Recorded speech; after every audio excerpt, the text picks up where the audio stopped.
Now, there are exactly 50 days left until South Koreans head to the polls to elect their new president. But there's still no candidate with a clear lead, and that's bringing attention to a potential strategic alliance between the two conservative candidates to try and beat the ruling party's candidate. Lee Kyung-eun has this report.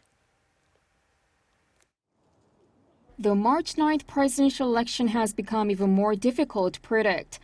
50 days ago, polls showed a neck-and-neck race between the ruling Democratic Party's Jae-myung and the main opposition's Yoon Suk-yeol. Fast forward, the race between the two main contenders is still as tight as ever.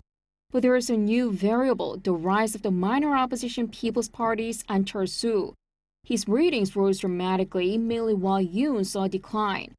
This changing landscape is bringing attention to a potential merger between Yoon and An as a single conservative candidate. Such mergers are an election strategy to increase the chances of winning when there's no candidate with more than 50% support. It can occur in South Korea because there's no runoff race. A strategic alliance often plays a key part in election victory, like for former presidents Kim Dae-jung and Roh Moo-hyun. Back in 1997, Kim Dae-jung and Kim Jong-pil reached the so-called D-50 coalition agreement, under which Kim Dae-jung took the presidential candidacy while guaranteeing Kim Jong-pil the role of first prime minister. Observers say the two candidates with regional and political differences helped Kim expand his supporter base. The 2002 election saw a merge between former President Roh Moo-hyun and Hyundai Group's Chung Mong-jun.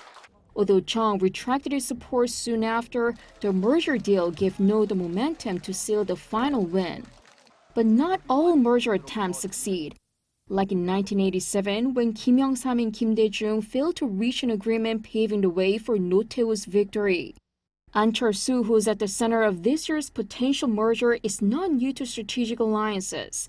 10 years ago, he gave up his presidential candidacy in support for Moon Jae-in.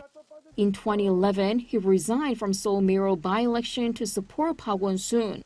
And last year, in another mayoral by-election, he reached an agreement with Oh Se-hoon to hold a public opinion poll to decide which of them will run. An lost that poll.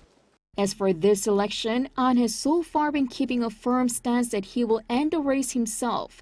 The People Power Party's chairman also ruled out the possibility of an alliance, emphasizing self-sufficiency. While no official discussion has begun between the two parties, there is much attention on whether this could materialize and once again be a major game changer in this year's election. Kyung-eun, Arirang News.